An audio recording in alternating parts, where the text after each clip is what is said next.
Olá, telespectador do Amazonsat, programa Literatura em Foco, claro, gravado aqui no Seringal Hotel com este café da manhã delicioso. Prazerosamente, nosso convidado, professor especialista Carlos Ponde. Sua obra, lançada em Manaus, sucesso absoluto nos confins da terra firme, Contos Amazônicos. É com ele que você vai conhecer um pouco dessa história. Professor, o senhor venceu concursos de contos no Amazonas. Como é que foi essa experiência? Bom, eu acredito que tenha sido o primeiro concurso de contos do Amazonas, em 1984, promovido pela Secretaria Municipal. E eu tive o prazer de participar desse concurso e, felizmente, saí vencedor do primeiro lugar no Amazonas. Contos e poesia são segmentos muito pouco trabalhados em sala de aula. Como é que o senhor usa os seus contos, como é que o senhor usa este segmento da literatura na sala de aula? O senhor que é professor e lida com a juventude.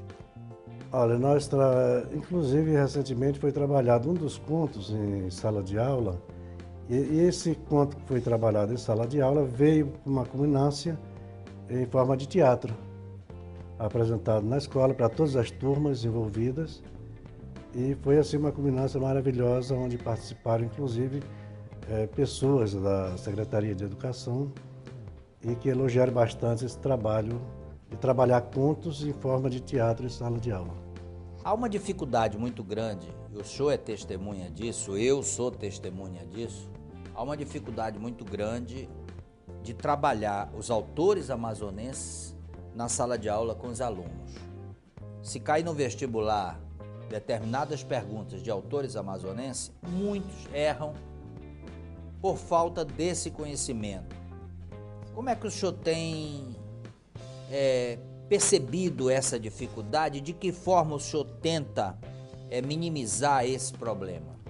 A literatura amazonense, ou nacional, ou mesmo internacional, ela é muito pouco lida em sala de aula, né?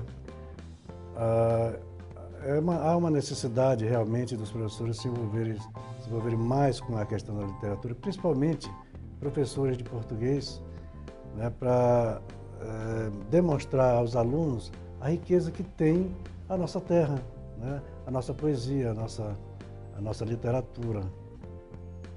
Então, eu acredito que haja uma carência nesse sentido.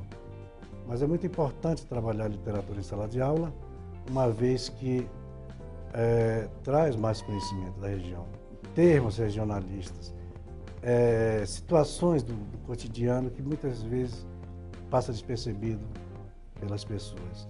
O senhor nasceu numa cidade interessantíssima, município de Fonte Boa. Eu queria que o senhor falasse um pouco da sua infância, as dificuldades de Fonte Boa no seu período, os estudos lá, até a época que lhe traz para Manaus. Pois é, então eu nasci no município de Fonte Boa, no interior de Fonte Boa. E como todo caboclo, eu vivi até aos 17 anos no interior, convivendo com a labuta diária do caboclo amazonense.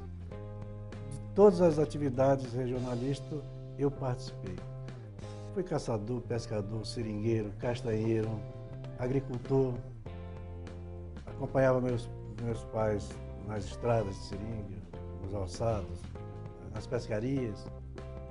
E isso me fez ter um conhecimento bastante abrangente da situação do caboclo amazonense, da vida sofrida, da situação, das suas esperanças, das suas desilusões, das suas perspectivas de vida. O caboclo no interior, ele é desprovido de quase todos os aparatos que tem na cidade. Porém, ele é feliz da forma como ele vive. Então, eu vivi até os 17 anos no interior e quando eu vim para Manaus com o intuito de estudar. E aqui, na casa de parentes, me dediquei aos estudos e consegui me formar e hoje sou professor com muita honra.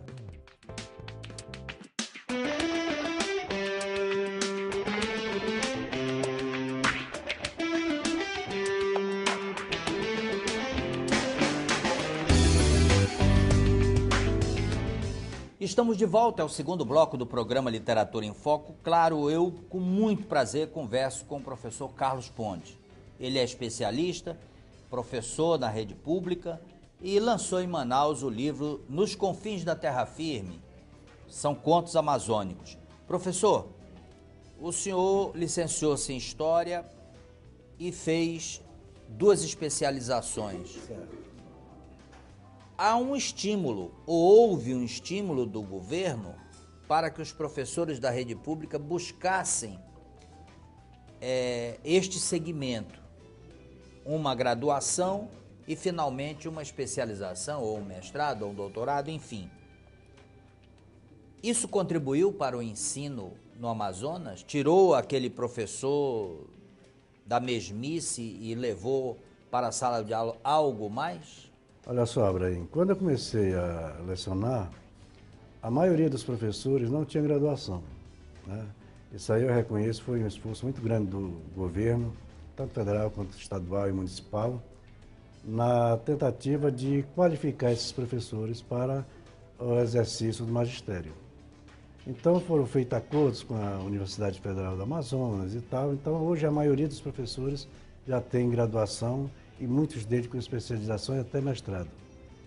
No meu caso, eu fiz vestibular para História, passei, né, e fiz o curso de História. Mas antes disso eu já tinha feito Filosofia, até o 7º período. Porém, problema de trabalhos e etc. não deu para concluir. Quando eu tentei voltar a estudar, já tinha sido jubilado.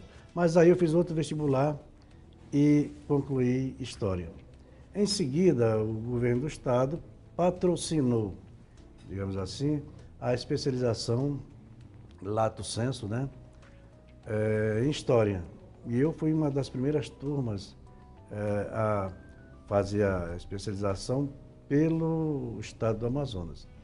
Posteriormente, a CEMED fez a mesma coisa, né, em um acordo com a PUC do Rio, possibilitou aos professores que quisessem fazer a especialização em tecnologia e educação, se afastava da sala de aula, num turno, para estudar e depois, então, voltava à sala de aula. Então, foi o que eu fiz. Então, eu tenho 2 especializações, uma em História da Amazônia, Amazônia, Sociedade, Cultura e Poder, e outra em Tecnologia e Educação. Porque nesse momento que vivemos, século XXI, a tecnologia está muito avançada e está penetrando na sala de aula de forma incisiva, né? Então é necessário que haja profissionais qualificados para lidar com essa nova tecnologia em prol de uma melhor educação. Eu queria que o senhor falasse um pouco dos seus contos que estão na obra. Ah, sim. São 17 contos, né? Aqui está. São 17 contos de cunho regional, que fala sobre a vivência do caboclo, as suas esperanças, suas desilusões, o sofrimento do caboclo, suas felicidades também, que ele não deixa de ser feliz. Eu não retrato aqui lendas amazônicas, eu retrato a vida do caboclo, né? A pessoa em si, e não a questão da mitologia, que também é muito importante. É claro que a gente deve valorizar nossas lendas, nossas histórias. Talvez até escreva um livro sobre isso. Mas esse aqui, o foco principal é o ser humano. O sofrimento do caboclo, a sua vida, o seu sacrifício para sobreviver longe da civilização, digamos assim, porque muitas vezes o caboclo mora em lugares tão distantes que nem a água da enchente chega lá. Ele só sabe que está no período das cheias porque chove bastante no inverno. Mas ele se enfia nos igarapés, nas terras firmes, nos confins das terras firmes, e aí ele vive sua vida, nasce, cresce e morre, sem nunca, muitas vezes, o caboclo não conhece a água dos Solimões. Ele trabalha nos lugares tão distantes que ele não chega nem a conhecer a água dos Solimões. E daí a minha experiência, durante esse período que eu vivi no interior, de conhecer essas pessoas simples, mas amáveis, de um espírito formidável, de corações bondosos, muito receptivos, né, generosos. Então foi muito bom escrever esses contos, porque retrata essa vida do nosso caboclo. Que, aliás, fala-se muito em preservação da natureza e ele já tem isso na essência. Na essência, exatamente. Ele não produz muito além daquilo que ele necessita. O que ele produz é para manter a sua família. Da selva ele tira a caça, do rio ele tira o peixe, planta a sua mandioca, faz a sua farinha, né? E vive nessa comunhão com a natureza, sem depredá-la. Um dos fatos interessantes na sua obra, que eu destaco aqui, é o glossário. O glossário, para quem não sabe, são o significado das palavras corriqueiras no interior do estado. Isso facilitou muito a sua obra para aquele leitor, especialmente aquele que não é do Amazonas. Como é que foi essa ideia de colocar o glossário no livro? Foi exatamente pensando nas pessoas que desconhecem essa linguagem cabocla que eu resolvi fazer esse glossário. Aquelas palavras mais amazonês, digamos assim, que as pessoas não conhecem, mesmo morando em Manaus, muitos deles desconhecem porque não teve essa vivência interiorana. Daí a ideia de ter feito esse glossário para melhorar o entendimento do texto no livro.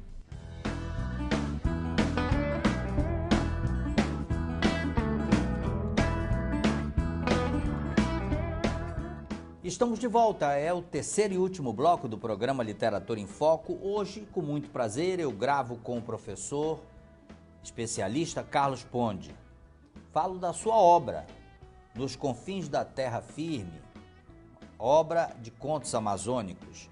Professor, o senhor faz uma dedicatória muito generosa, muito carinhosa a um falecido membro da Academia Amazonense de Letras, um dos eminentes participantes do Clube da Madrugada, Antístenes Pinto.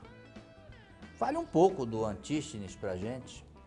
Eu tive a honra e o prazer de conviver com o Antístenes Pinto, né? Primeiro porque o filho dele, o Antístenes Neto, foi meu colega de faculdade, quando fazíamos filosofia. E através desse amigo, ele me apresentou ao grande escritor Antístenes Pinto, que me levou à sua casa e eu pude conhecer a obra completa dele naquele período. E através dele que me incentivou a escrever, a partir do livro Terra Firme, que foi um livro espetacular que ele escreveu. A partir dessa leitura me interessei também para escrever os meus contos. E a partir daí comecei a escrever. Ele foi, inclusive, quem me incentivou a participar desse primeiro concurso de contos. Eu tinha escrito um conto, mostrei para o neto, e ele levou para o pai, achou muito interessante, levou para o pai dele. E, para minha surpresa, ele adorou o conto e pediu que eu participasse desse concurso, insistiu, e eu me inscrevi e, felizmente, ganhei o primeiro concurso de conto do Amazonas através dele. Eu queria que o senhor falasse da receptividade entre seus colegas, seus alunos, os amigos mais próximos da sua obra. É um momento ímpar, afinal o senhor ingressa no seleto grupo de escritores. Como é que foi essa receptividade? Olha, foi formidável, foi muito bom. Foi até uma surpresa para muitos professores que não sabiam que eu tinha esse trabalho já engavetado há alguns anos. Eu escrevi esses contos há muito tempo, estava engavetado porque não tinha tido a oportunidade de publicar até então. E quando eu decidi publicar o ano passado, foi assim, não, você escreve e tal, aquela surpresa, e fui muito bem recebido. O livro foi bastante vendido entre os colegas, e de modo que estou muito satisfeito e agradecido a todos que já adquiriram esses exemplares. De certa forma, o fato do senhor nascer em Fonte Boa, o fato de ter uma parte da sua infância e adolescência em Fonte Boa, contribuiu para a criação desses contos? Trouxe essa experiência do interior para a literatura? Certamente. Essa minha vivência fez com que eu adquirisse, inclusive, o linguajar amazonês, o linguajar caboclo, né? que eu exponho aqui nesse livro. Embora as leituras que eu tenha feito, a parte tenha ajudado bastante, mas a minha vivência no interior foi fundamental para escrever esse livro com essa linguagem bem cabocla. Nós sabemos da dificuldade de editar um livro, dificuldade de organização do material, dificuldades de editoração, dificuldades financeiras, ausência de apoio das instituições que teriam a obrigação de apoiar este segmento. Eu queria que o senhor falasse um pouco dessas dificuldades até a finalização da obra. Pois é, veja que esse conto que eu ganhei o primeiro concurso de contos do Amazonas foi em 1984. Nesse período, 84 e 85, eu escrevi esse livro. E como eu não tinha experiência de publicação de livro, não tínhamos meios para chegar até a publicação, eu engavetei. Esse livro era para ter sido publicado naquele programa Valores da Terra, do governo do Alfredo Nascimento, me parece. Só que quando eu apresentei o livro à Fundação Vila Lobos e tal, já era no final do mandato do prefeito, e quando ele saiu, o prefeito que o sucedeu acabou com o projeto. E aí o livro, já aprovado para ser publicado, foi engavetado novamente. Então foi muita dificuldade. Depois procurei outras editoras que também não tiveram grande interesse em publicar a obra, e ele foi ficando até que eu decidi por conta própria, o ano passado, publicá-lo. Já estava escrito, engavetado, para que deixá-lo? Então resolvi publicar por conta própria, e aí está a obra. Eu espero que seja o primeiro de muitos que eu venha escrever. Não tenha dúvida, e aí exatamente isso que eu quero lhe perguntar. O que o senhor está planejando nesse processo de construção de um novo livro? Eu quero continuar seguindo a mesma linha de contos, pelo menos por enquanto, né? Ou crônicas, misturando talvez contos com crônicas, que também é mais ou menos a minha linha, né, de contos e crônicas.